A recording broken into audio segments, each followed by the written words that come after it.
अब हम बात करते हैं कुछ न्यूमेरिकल्स की। मगर न्यूमेरिकल्स के लिए हमें बेसिकली इसकी यूनिट का पता होना चाहिए। तो चार्ज चार्ज की यूनिट क्या होती है? तो बेसिकली तो हम बहुत सारे सिस्टम को फॉलो करते हैं, जैसे एसआई होता है, एमकेएस होता है, सीजीएस होता है, एफपीएस होता है।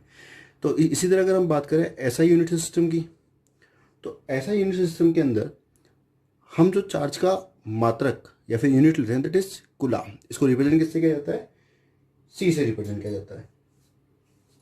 ठीक है, दैट इज कूलाम। अब हम बात करें दूसरे फेवर में, तो हम लोगों ने 10th में फॉर्मूला पढ़ा है, Q is equal to I T. याद है बेटा? क्यू क्या होता है? चार्ज, आवेश। आई क्या होता है? धारा, करंट। टी क्या होता है? टाइम। तो हम इसको क्या लिख सकते हैं? Current into time, that is charge. अब चार्ज चार्ज का तो हम मात्रक निकाल रहे हैं, तो क्यू, करंट को किस में मेजर करते हैं अपन? एम्पियर में। इनटू टाइम को किस में मेजर करते हैं? टाइम की स्मॉलेस्ट यूनिट कितनी है? सेकेंड। तो अब मेरे पास इसके दो मात्रक आ गए, एक तो आ गया एम्पियर इंटू सेकेंड और एक आ गया कूलम। समझ में आ रही बात? ये दोनों क्या हो जाएंगे इसके ऐसा मात्रक में। अच्छा, तो अब हम नेक्स्ट सिस्टम की बात करते हैं, that is CGS. CGS system की, सीजीएस सिस्टम में क्या होता है, दो तरह से हम क्या करते हैं, इसकी यूनिट्स को मेजर करते हैं। कैसे?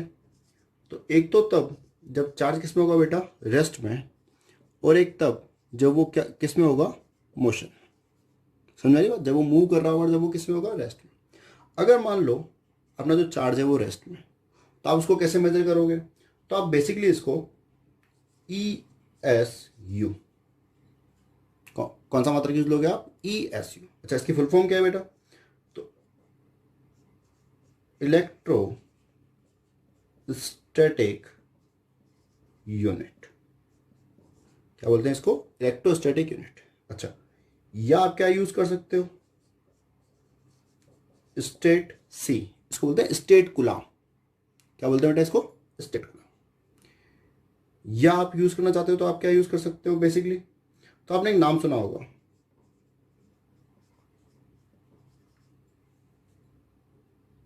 फ्रैंकलिन। ठीक है ना? एक इसका नाम आपने सुना होगा शायद, फ्रैंकलिन। तो एक यूनिट हम इसकी यूज कर सकते हैं, दैट इज फ्रैंकलिन। समझ आ रही बात? मगर अगर मान लो आपका यही चार्ज क्या है? मोशन में चल रहा है बेचारा, ये आपका पार्टिकल क्या कर रहा है? मूव कर रहा है। चार्ज क्या कर रहा है आपका? मूव कर रहा है। इस केस में क्या होगा? तो आप इस केस में मेजर कर सकते हो E M U, that is, इसकी फुल फॉर्म क्या है बेटा? तो इलेक्ट्रो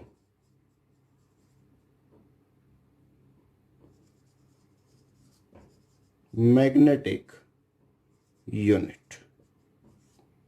ई एम यू की फुल फॉर्म क्या है? Electromagnetic unit. समझ में आ रही बात? या आप इसको कैसे मेजर कर सकते हो बेटा? तो एब्सोल्यूट सी। एब्सोल्यूट सी मतलब एब्सोल्यूट कूलाम। समझ में आ रही बात? तो ये क्या है इसकी सीजीएस सिस्टम के अंदर, आप इसको कैसे कैसे वेरी कर सकते हो, किसके कैसे कैसे मेजर कर सकते हो? तो अगर रेस्ट में है पार्टिकल, तो आप इसको ई एस यू में मेजर कर सकते हो, स्टेट सी में मेजर कर सकते हो, या फिर किस में मेजर कर सकते हो? फ्रैंकलिन के अंदर। समझ में आ रही बात? अगर मोशन में होगा पार्टिकल, आपका चार्ज क्या है? मोशन में होगा, तो आप उसको किस में मेजर करोगे? E M U, electromagnetic unit में, या फिर एब्सोल्यूट कूलाम के अंदर। समझ रही बात? ठीक है। अब ये तो बात हो गई यहाँ तक की, मगर एट रेस्ट के अंदर भी हमारे पास तीन क्वांटिटीज है, इधर भी अपने पास तीन क्वांटिटी, तो इनके बीच में कोई रिलेशन भी होगा। तो अब अपन इसके रिलेशन की बात करते हैं। पहले अपन बात करते हैं जब चार्ज किस में होगा? रेस्ट में। उस समय जो इसकी यूनिट्स है, इसके अंदर क्या रिलेशन होता है। ठीक है बेटा? देखो नोट करो इसको, फिर आगे चलते हैं। ठीक है बेटा, तो अपन बात करते हैं जब आपका चार्ज किस में? रेस्ट में।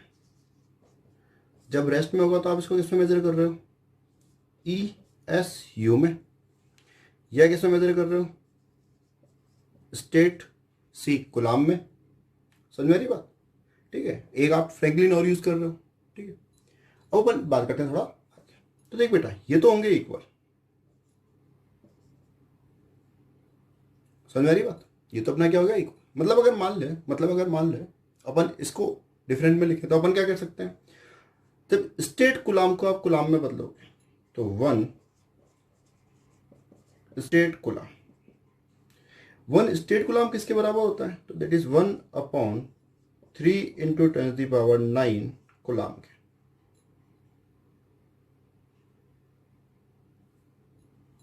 समझ में बेटा बात? 1 स्टेट कुलाम किसके इक्वल होगा? 1/3 इंटू 10⁹ कुलाम के। समझ में? या मैं कह सकता हूं, या 1 coulomb is equal to 3 into 10⁹ state coulomb. समझ में आ रही बात? आप 1 कुलाम को क्या लिख सकते हो? 3 इंटू 10⁹ स्टेट कुलाम के इक्वल लिख सकते हो। ठीक है, आगे चले। चलो अब बात करते हैं मोशन के टाइम में। ठीक है, तो नेक्स्ट बात करते हैं अपन, जब आपका चार्ज किस में होगा बेटा? मोशन में। अब जब आपका चार्ज किस में बेटा? मोशन के अंदर। तो अभी अपन ने देखा था उसकी यूनिट्स अपन कैसे लेते हैं। एक तो लेते हैं EMU, इलेक्ट्रो मैग्नेटिक यूनिट, और सेकंड कौन सी थी अपनी इसी के साथ? एब्सोल्यूट कुलाम। तो ये तो इक्वल कर देंगे अपन, बोल देंगे भाई ये तो क्या अपनी इक्वल। मैन अपन किस में देखते हैं? कुलाम के साथ इसका रिलेशन क्या होता है। तो बेटा एक एब्सोल्यूट कुलाम जो है, 1 absolute coulomb, that is equal to 10 coulomb. समझ में आ रही बात? अगर आपको कहीं पे 1 एब्सोल्यूट कुलाम लिखा हुआ मिलता है तो आप उसको बराबर किसके कर दोगे? 10 कुलाम के। अब अगर मान लो आपको 1 कुलाम का दिख जाए तो बेटा क्या करेंगे? सिंपल, 10 को उठा के इधर ले जाओ, तो दैट इज 1/10 एब्सोल्यूट कुलाम। हाँ भाई, समझ में आई बात? यही सिंपल सा कंसेप्ट है। ये कई बार सिंपल सिंपल क्वेश्चन आ भी जाते हैं इस पर। ठीक है, समझ में आई इतनी सी बात? चलो कुछ ट्राई करते हैं। ठीक है बेटा, एक क्वेश्चन देखते हैं अपन। अपन से कहा गया कोई चार्ज था, इसको सॉल्व किया गया तो इसकी वैल्यू मुझे मिली 21 स्टेट कुलाम।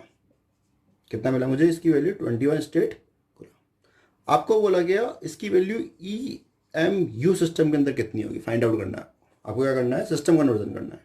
आपको स्टेट कुलाम को EMU में बदलना है। आपको बताना है इसकी वैल्यू कितनी आएगी।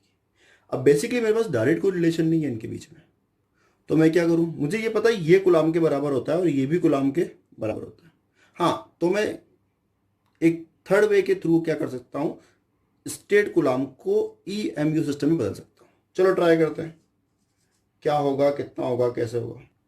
तो भाई मैंने देखा 1 स्टेट कुलाम ये किसके इक्वल होता है? तो 1/3 इंटू 10⁹ कुलाम के। समझ में आ रही बात? तो 21 कितने स्टेट कुलाम कितने के बराबर हो जाएंगे? तो 21 से क्या कर देंगे? मल्टीप्लाई कर देंगे। तो 1/3 into 10⁹ coulomb, 370। So 21 state coulomb is equal to 7 into 10⁻⁻9 coulomb. Equation number 1 होगी।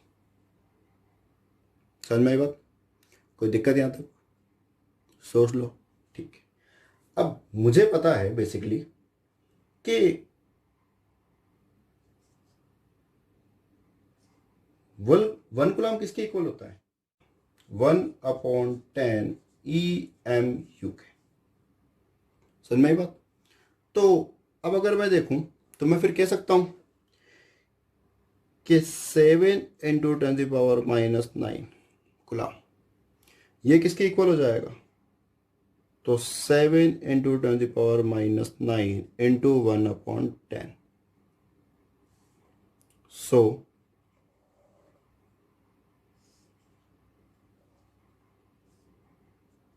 दैट इज 7 इंटू 10⁻, ये ऊपर जाएगा तो -10 EMU। समझ रही बात? तो मैं इजीली क्या बोल सकता हूं कि 21 स्टेट कुलाम जो होगा, 21 स्टेट कुलाम जो होगा वो 7 इंटू 10⁻10 EMU के बराबर होगा। समझ में आई बेटा बात? कोई दिक्कत बड़ी इसमें? देख ले, कोई डाउट तो पूछ, वरना फिर आगे चलते हैं। सिस्टम की बात करते हैं तो नेक्स्ट यूनिट कौन सी है? That is Faraday.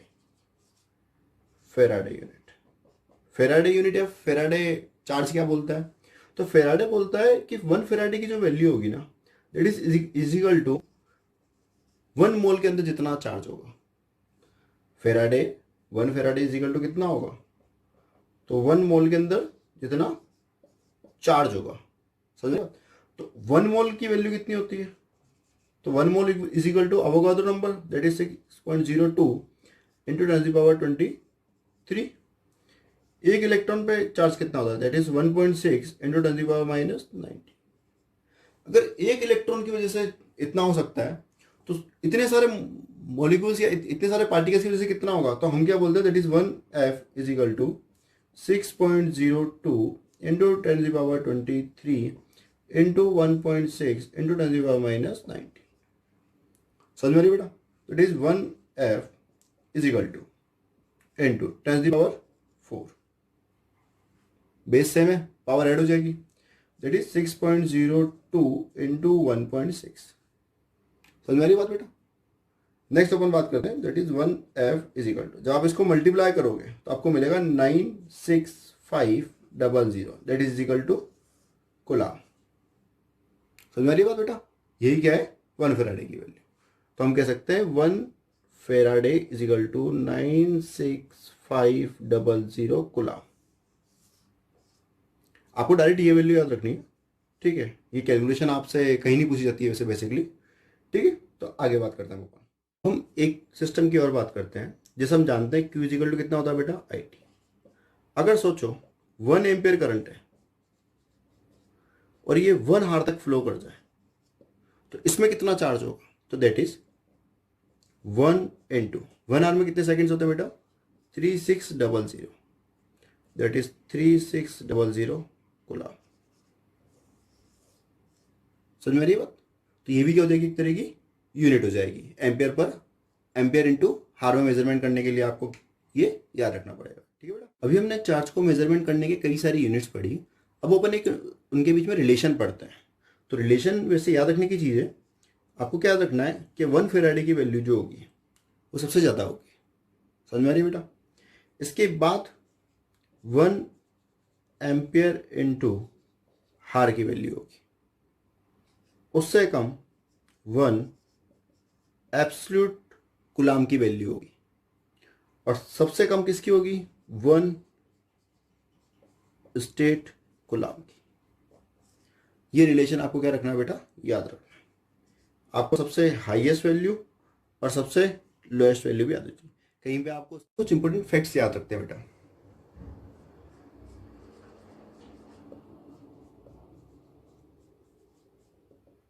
क्या फैक्ट्स है, तो जैसे फर्स्ट फैक्ट अपने याद रख लिया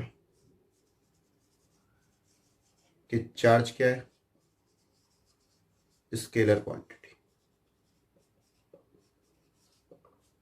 सेकंड फैक्ट अपन ने क्या याद रख लिया, जो चार्ज है इसकी यूनिट होती है कूलम, जिसका रिप्रेजेंट किससे किया जाता है, C से।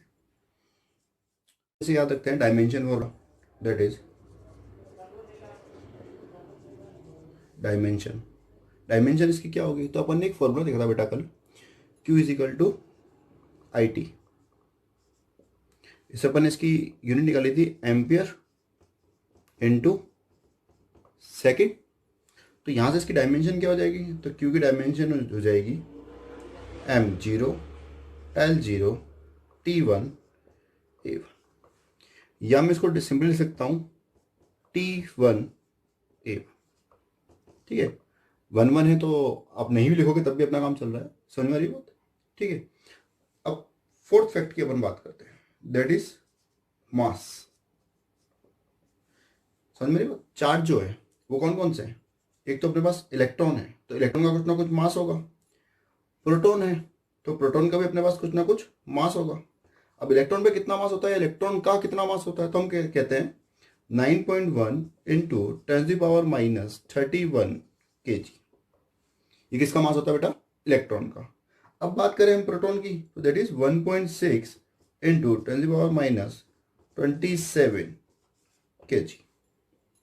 कई छोटे छोटे क्वेश्चन आते हैं जो मास के बेस पर रिलेटेड होते हैं, ठीक है ना? तो उनके लिए अपन को इनका मास भी याद रखना चाहिए। समझ मेरी बात? तो अपने पास ये 4 चीजें होंगी जो अपने लिए थोड़ी बहुत इंपॉर्टेंट है। समझ मेरी बात? आप चार्ज की यूनिट के अंदर कूलम ले सकते हो, एम्पियर इंटू सेकेंड लिख सकते हो, मगर बेसिकली ट्राई करना कि सब जगह गुलाम ही लिखे होंगे। आपको जो न्यूमेरिकल मिलेंगे उसमें भी गुलाम ही होगा, ठीक है। तो एक दो क्वेश्चन ट्राई करते हैं अपन, ठीक है, देखते हैं कितनी नॉलेज बढ़ी अपनी। जैसे फर्स्ट वैल्यू आपको दे दी गई, आपसे कहा गया कि एक बॉडी पे चार्ज है 3.2 इंटू 10⁻⁻18 कूलम। एक दूसरी बॉडी है जिसके ऊपर आपको चार्ज दे दिया गया 4.8 इंटू 10⁻⁻25 कूलम।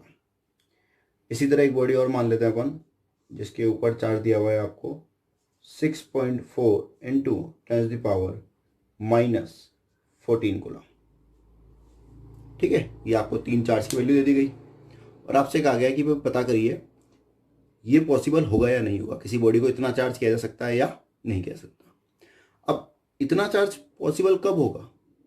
जब इसके अंदर कुछ वैलिड इलेक्ट्रॉन्स होंगे।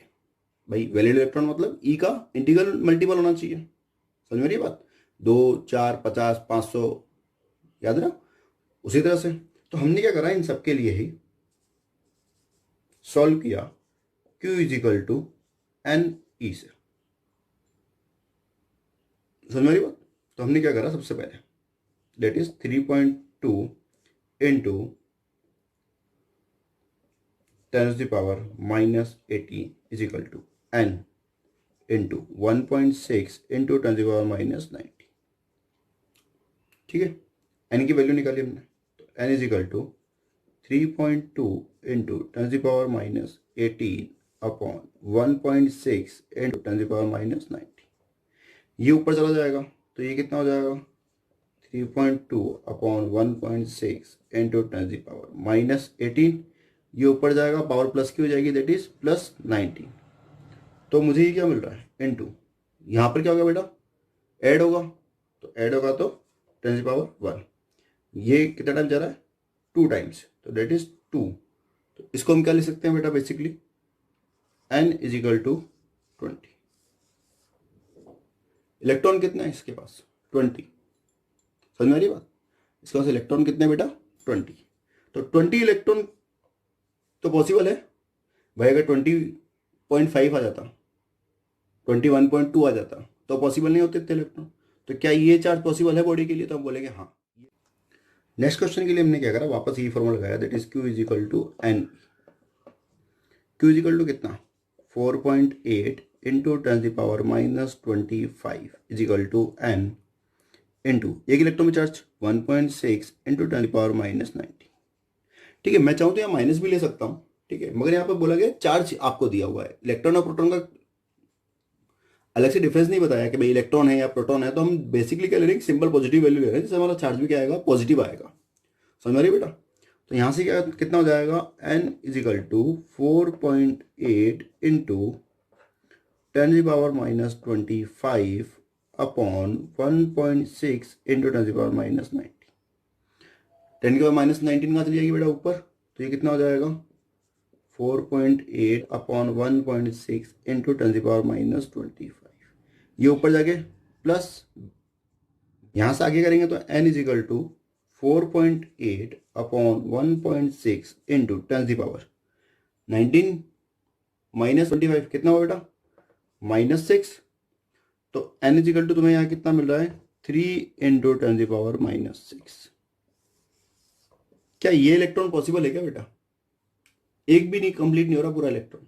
ये एक्चुअल में क्या मीन है, 0.12345 n इजिकल टू दिस। क्या ये चार्ज, ये इलेक्ट्रॉन पॉसिबल है? नहीं, बिल्कुल पॉसिबल नहीं है। तो ये चार्ज भी पॉसिबल किसी बॉडी को देना पॉसिबल नहीं होगा, समझ में आ रही है बात? आगे चले बेटा, थर्ड वाला और ट्राई करते हैं।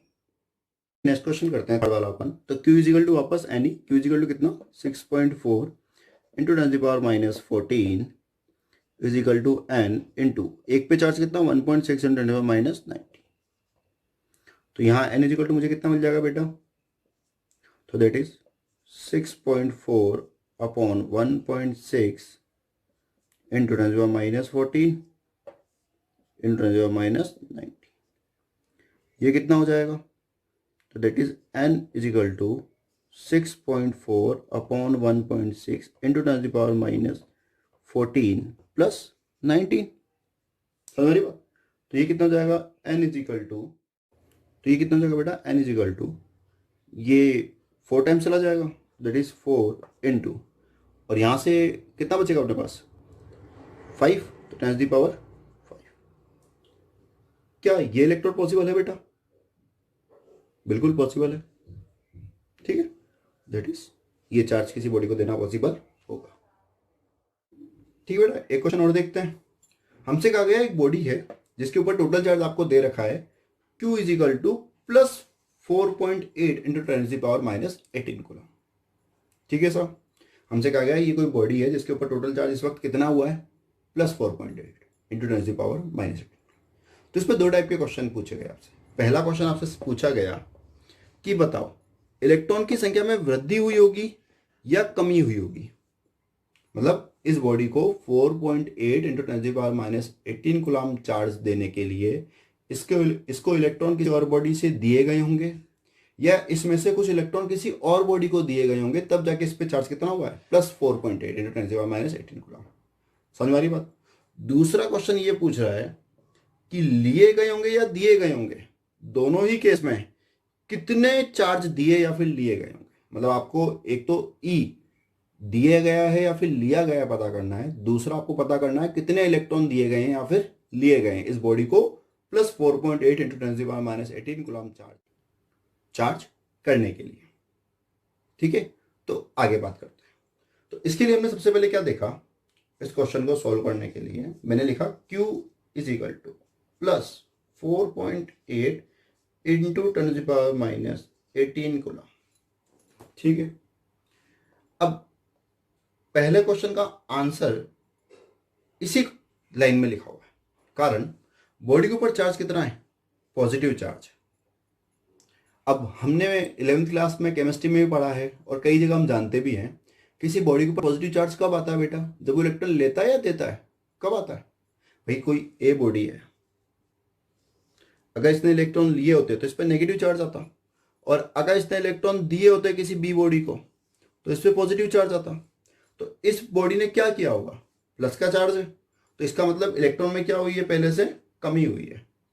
इलेक्ट्रॉन में क्या हुई है, कमी हुई है। तो हम कह सकते हैं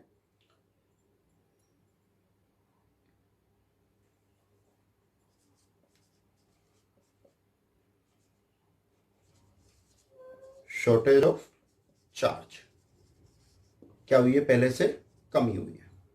पहला क्वेश्चन तो अपना सॉल्व हो गया। सेकंड की बात करते हैं इसके अंदर, समझ में आ रही बात, आगे चले। चलो अब सेकंड की बात करते हैं। तो Q is equal to N E हो गया। Q इज इक्वल टू कितना, 4.8 इंटू 10 की पावर माइनस 18। एन पता करना है, E 1.6 इंटू 10 की power minus 90। So N is equal to बेटा कितना हो जाएगा, 4.8 इंटू 10 की पावर माइनस 18 अपॉन 1.6 इंटू 10 की पावर माइनस 90। तो ये कितना हो जाएगा, N is equal to 3 into 10 की power 1। So N is equal to 30। कितने इलेक्ट्रॉन की शॉर्टेज होने पर इस पर चार्ज आया होगा, तो N is equal to 30 electrons. ठीक है, पीछे इसके यूनिट में लगा देना, कूलाम लिख दो एक तो, ठीक है, गलती हो जाएगी, इसलिए नंबर ऑफ है ना, तो फिर कितना हो जाएगा 30 इलेक्ट्रॉन्स, या फिर 30 चार्ज के ट्रांसमिशन पे इस पे कितना होगा, प्लस 4.8 इंटू 10 की पावर माइनस 18 कूलम। ठीक है बेटा, समझ में आई बात, आगे चर्चा करें। चलो अब आगे चलते हैं, क्वेश्चन और देखते हैं, जिसमें हमें क्या बोला गया कि एक पॉलीथीन है और एक वुल है, ऊन, इन दोनों को क्या किया जाता है, एक साथ रफ किया जाता है। ठीक है, हुआ क्या, तो जब हम इसको रफ करते हैं तो रफ करने की वजह से पॉलीथीन के ऊपर -3 इंटू 10 की पावर माइनस 7 कूलम का चार्ज आ जाता है। समझ मेरी बात, आपने ऊन को और प्लस पॉलीथीन को क्या किया, इन दोनों को एक दूसरे के साथ रफ किया। रफ करने से क्या हुआ, तो हमने बोला रफ करने की वजह से क्या हुआ, -3 इंटू 10 की पावर माइनस 7 कूलम चार्ज इसके ऊपर आ गया, पॉलीथीन के ऊपर। ठीक है, अब आगे हमसे बोला जाता है कि भाई अगर इस पर इतना चार्ज आ जाता है तो पहली चीज़ तो हमें ये बताओ कि कितने इलेक्ट्रॉन मूव करें, दूसरा इलेक्ट्रॉन के मूव करने की वजह से मास में कितना चेंजेस आया। समझ में आ रही बात, मास कितना वेरी कर जाएगा। तो अगर देखा जाए यहाँ पे अपन को, तो यहाँ पर अपन चार्ज मास रिलेशन भी पढ़ रहे हैं, ठीक है, क्वांटाइजेशन भी पढ़ रहे हैं, समझ में आ रही है बात। तो इसको अब देखते हैं हम सॉल्व कैसे करेंगे। तो सबसे पहले हमने क्या करा, इसको सॉल्यूशन करने के लिए सबसे पहले हमने इसको सॉल्व करने के लिए क्या किया, हमने इसके ऊपर चार्ज निकालने शुरू करे। तो चार्ज निकालने में बस क्या था, Q is equal to N E, समझ में आ रही बात। अब Q इज इक्वल टू कितना, -3 × 10⁻⁻7 is equal to N. Electron पे चार्ज कितना, -1.6 × 10⁻⁻19, माइनस से माइनस गया अपना, that is 3 × 10⁻⁻7 upon 1.6 × 10⁻⁻19 is equal to N. समझ में आ रही बात। अब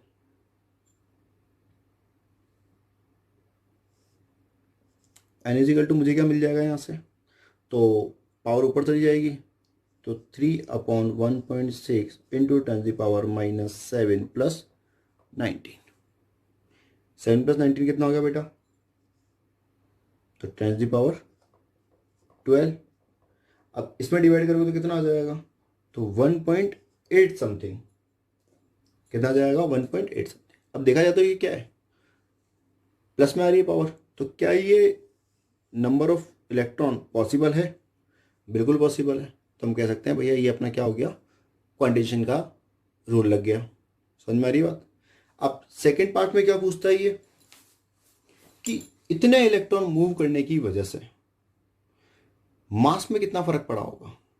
समझ में आ रही बात, इतने इलेक्ट्रॉन मूव करने की वजह से मास में कितना फर्क पड़ा होगा। तो हम इसके लिए क्या करते हैं, मास पता करते हैं। अब इलेक्ट्रॉन मूव कर रहे हैं, तो एक इलेक्ट्रॉन का मास कितना होता है बेटा, कितना होता है, हमने पढ़ा था ना, m is equal to 9.1 × 10⁻31 kg, याद है आपको। तो जब एक इलेक्ट्रॉन का मेरे पास मास इतना है, तो क्या मैं इतने इलेक्ट्रॉन का मास निकाल सकता हूं, बिल्कुल।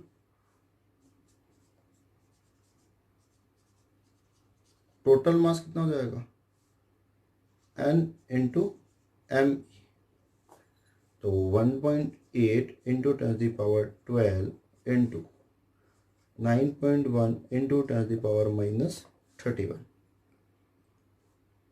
तो m इज इक्वल टू कितना हो जाएगा, यहाँ से अगर हम इसको करें तो पावर ऐड हो जाएगी, पावर ऐड होने पे कितना हो जाएगा ये 10⁻18, और इन दोनों को मल्टीप्लाई करेंगे तो कितना हो जाएगा 1.7 something, that is in kg। तो मास का ट्रांसफर हो रहा है 1.7 × 10⁻18 kg। अब यहां से एक चीज मेरे को और क्लियर हो गई, 10⁻18 बहुत छोटी वैल्यू है बेटा, बहुत छोटी वैल्यू। तो अब अगर देखा जाए तो 10⁻18 जो है वो इतनी छोटी वैल्यू है कि हम इसको मेजर भी नहीं कर सकते ठीक से। समझ में आ रही बात। तो एक चीज तो कंफर्म हो गई कि चार्जेस के मूव करने की वजह से, मतलब इलेक्ट्रॉन के आने या जाने की वजह से बॉडी के मास में कोई खास फर्क नहीं पड़ता है। भाई ऐसे नहीं है कि आपने कुछ इलेक्ट्रॉन यहाँ से वहाँ भेजे और बॉडी 5 किलो की जगह 10 किलो की हो गई, या 5 किलो की जगह 5.5 किलो की हो गई, या 5-6 किलो की हो गई। समझ में आ रही बात। इतना फर्क नहीं पड़ता है, सिर्फ इतना सा फर्क पड़ रहा है। देखिए इतने सारे इलेक्ट्रॉन जाने के बावजूद भी 10⁻18 kg का फर्क पड़ रहा है। समझ आ रही है आपको बात, समझ में आ रही बात। तो अपने यहाँ से दो चीज़ें क्लियर हो गई, एक क्वांटाइजेशन पे अपना क्लियर हो गया, एक अपने चार्ज मास रिलेशन पे अपना क्लियर हो गया। समझ में आ रही है बात बेटा, कोई डाउट। इसकी एक बार और प्रैक्टिस करिएगा आप। एक बार क्वेश्चन क्या था एक बार समझ लीजिए। हमने कहा हमारे पास दो चीज़ें हैं, एक पॉलिथीन है और एक वुल है, ऊन है। हमने इन दोनों को क्या करा, एक दूसरे के साथ रफ किया। जब इन दोनों को हमने क्या करा, रब किया एक दूसरे के साथ। जब रब करने का मतलब क्या हुआ, एक तरह से इस तरह से करना, ठीक है ना, एक तरह से इनको पकड़ के करना, हमने एक दूसरे पे रब कर दिया। रब करने से क्या हुआ, तो कुछ इलेक्ट्रॉन पॉलिथीन के ऊपर आ गए, जिससे इस पर चार्ज कितना हो गया, -3 × 10⁻⁻7। समझ में आ रही है बात। अब ऐसे माइनस में चार्ज है तो इसका हम समझ सकते हैं कि इलेक्ट्रॉन कहाँ आए होंगे। दूसरा, इन सब की कितने इलेक्ट्रॉन आए होंगे, तो हमने Q = NE से हमने वो निकाल लिया, कितने इलेक्ट्रॉन आए होंगे। फिर हमने कहा भाई इतने इलेक्ट्रॉन के आने की वजह से मास में कितना चेंजेस आया होगा, तो इतने इलेक्ट्रॉन का मास भी क्या आया होगा पॉलिथीन के ऊपर, तो उनका मास कितना हो जाएगा, इतना। समझ में आ रही है बात बेटा। चलो चलो एक क्वेश्चन और देखते हैं बेटा। इस क्वेश्चन में क्या बोला गया, एक बॉडी ए है, कैपिटल ए एक बॉडी है, जिससे एक फिक्स टाइम के बाद कुछ इलेक्ट्रॉन रिमूव होता है। कैसे है, तो हमसे कहा गया इसमें से 10⁹ इलेक्ट्रॉन पर सेकेंड रिमूव होते हैं। इस बॉडी से कितने इलेक्ट्रॉन रिमूव होते हैं? हर एक सेकेंड के अंदर 10⁹ इलेक्ट्रॉन। तो हमसे कहा जाता है बताओ वो टाइम पीरियड जब इस बॉडी के ऊपर कुल चार्ज कितना हो जाएगा? 1 कूलम। कहा गया 10⁹ इलेक्ट्रॉन पर सेकेंड अगर इस बॉडी से रिमूव होते हो तो इस बॉडी के ऊपर वो टाइम पीरियड पता करिए या वो टाइम ज्ञात कीजिए जब इस पर टोटल चार्ज कितना हो जाएगा? 1 कूलम। समझ में आ रही बात? ये थोड़ा अलग टाइप का क्वेश्चन है।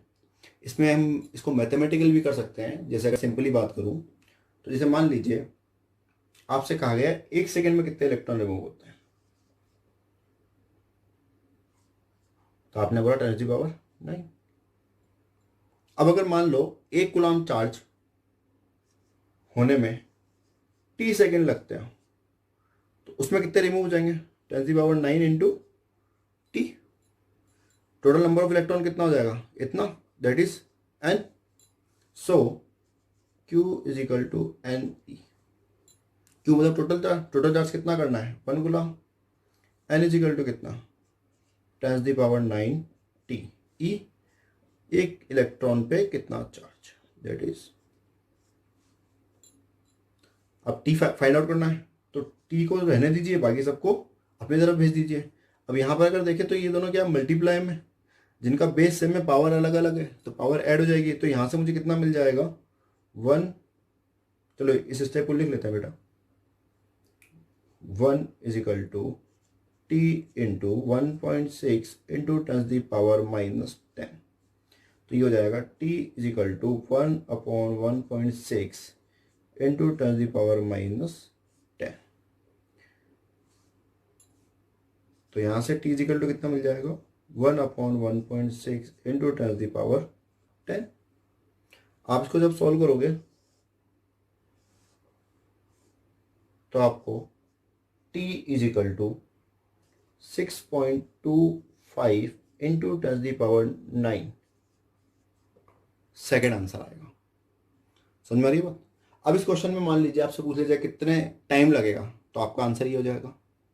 मगर अगर आपसे पूछ लिया जाए कितने मिनट लगेंगे, कितने हार लगेंगे, कितने दिन लगेंगे, कितने साल लगेंगे, तो आप क्या कर दोगे? t is equal to 6.25 into 10⁻9 upon 60 into 60 into 24 into 365। So t is equal to मुझे कितना मिल जाएगा? 198 ईयर। लगभग 200 साल के अंदर कितना हो जाएगा वो चार्ज बॉडी? 1 कूलम। समझ में आ रही है बात बेटा? ठीक है, ये अपना आंसर होगा। आप इसको कैलकुलेट करोगे तो आपको इजीली आ जाएगा। ठीक है, चलो अब एक क्वेश्चन और देखते हैं हम। बड़ा सुंदर प्यारा सा क्वेश्चन है। हमसे कहा गया हमारे पास 36 ग्राम वाटर है। हमारे पास क्या है? 36 ग्राम वाटर है। वाटर मतलब H2O। किसकी बात कर रहे हैं यहाँ पर हम? H2O की। तो हमसे कहा गया हमारे पास 36 ग्राम H2O है। हमें इसके अंदर टोटल नेगेटिव चार्ज कितना होगा?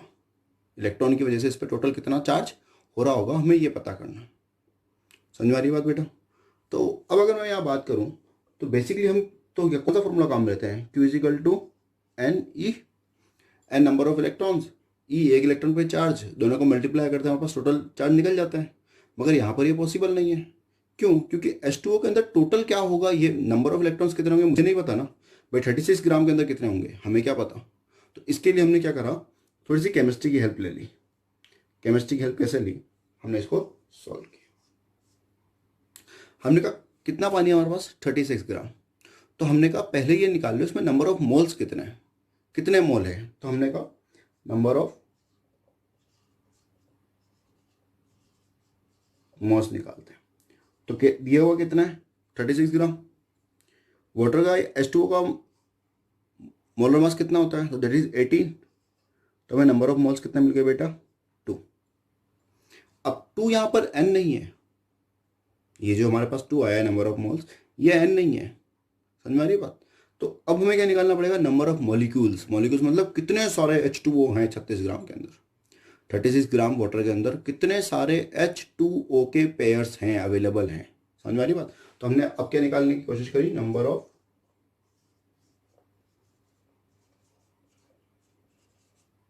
molecules. So that is number of moles into Avogadro number.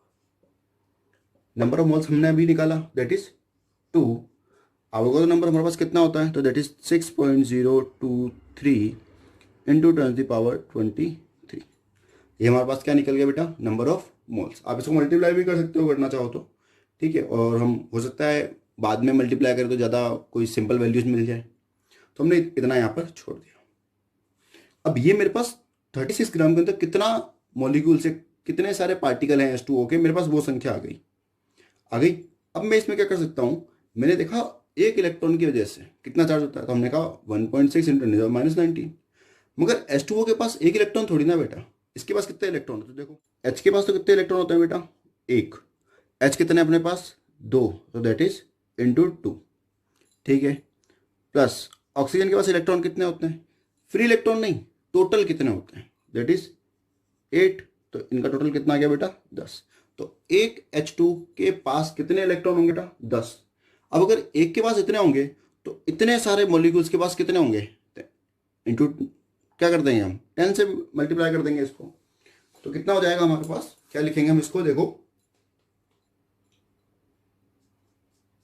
Number of electrons that is 2 into 6.023 into 10⁻23 into 10। Base से में पावर ऐड हो जाएगी, इसको हम सिंपली कर लेते हैं। तो इसमें 12 पॉइंट समथिंग कुछ आ रहा है तो हम 12 ले लेते हैं, इंटू 10⁻24। समझ में आ रही है बेटा बात। ये हमारे पास क्या निकल गया, नंबर ऑफ इलेक्ट्रॉन्स। समझ में आ रही है बात। अब आगे चर्चा करते हैं हम इसके अंदर। तो इनकी वजह टोटल चार्ज कितना होगा इलेक्ट्रॉन की वजह से, तो टोटल QE मतलब इलेक्ट्रॉन की वजह से charge, that is NE number of electrons into E। समझ में आ रही बात। टोटल चार्ज इलेक्ट्रॉन की वजह से नंबर ऑफ टोटल कितने हैं और एक इलेक्ट्रॉन की वजह से चार्ज कितना है, तो that is QE is equal to N की वैल्यू तो ये है हमारे पास, तो 12 इंटू 10⁻24 इंटू एक इलेक्ट्रॉन पे चार्ज 1.6 इंटू 10⁻−90। तो QE इज इक्वल टू बेटा मेरे पास कितना हो जाएगा, पावर ऐड कर लेंगे, 12 इंटू 1.6 इंटू 10⁻24 तो यहाँ से वैल्यू मेरे पास क्या आ जाएगी, तो मेरे पास 19.2 इंटू 10⁻5, इसको मैं और क्या लिख सकता हूँ बेटा, 1.9 इंटू 10⁻6 कूलम। तो टोटल नेगेटिव चार्ज मेरे पास इस पर कितना आ गया बेटा, H2O के अंदर 1.9 इंटू 10⁻6 कूलम। समझ में आ रही है इतनी सी बात। देखो एक बार हम ट्राई करते हैं, हमने क्या समझने की कोशिश करी, हमने क्या करा, 36 ग्राम के अंदर H2O कितने होंगे, क्योंकि देख बेटा पानी जैसे है अपने पास तो इसके अंदर बहुत सारे H2O होंगे। भाई इतना सा पानी है हमारे पास या थोड़ा सा पानी है हमारे पास, इसके अंदर H2O तो बहुत सारे होंगे ना। तो इसके लिए हमने 36 ग्राम के अंदर पहले नंबर ऑफ मोल्स निकाले। समझ में आ रही बात। ये एक ऐसा एग्जाम्पल है, जैसे ऐसे समझो, जैसे आपसे किसी ने कहा कि साहब फलाने फलाने गांव के अंदर एक शादी हुई है। मैंने कहा ठीक है साहब, तो कि वहां पे 2 दर्जन जोड़े थे शादी के, तो 2 तो क्या थे, दर्जन, मगर 2 दर्जन में एक्चुअल में जोड़े और लोग कितने थे, तो जोड़े कितने थे 24। भाई एक दर्जन में 12, तो 2 दर्जन में कितने, 24। तो आपने कैसे निकाला, आपने कहा यार एक दर्जन में 12, 2 दर्जन में कितने हो जाएंगे, 24। उसी तरह आपने निकाला। तो हमने क्या करा, नंबर ऑफ पहले मोल्स निकाल लिए, नंबर ऑफ मोल्स निकाल लिए, फिर उसके बाद नंबर ऑफ मोल्स को हमने क्या करा, मल्टीप्लाई कर दिया एवोगाड्रो नंबर से। तो टोटल कितने H2O होंगे हमारे पास 36 ग्राम के अंदर, वो संख्या हमारे पास आ गई। अब एक के अंदर 10 इलेक्ट्रॉन होते हैं, तो टोटल के अंदर कितने इलेक्ट्रॉन हो जाएंगे, तो Ne हमारे पास आ गया। तो Q is equal to Ne से हमने इलेक्ट्रॉन की वजह से टोटल चार्ज कितना होगा ये फाइंड आउट कर लिया। हम चाहें तो माइनस में भी वैल्यू यूज कर सकते हैं, हम बता सकते हैं भाई हमने जो ये वैल्यूज ली वो इलेक्ट्रॉन के लिए हम बात कर रहे हैं। समझ में आ रही बात बेटा। अब आगे चर्चा करते हैं इसके अंदर।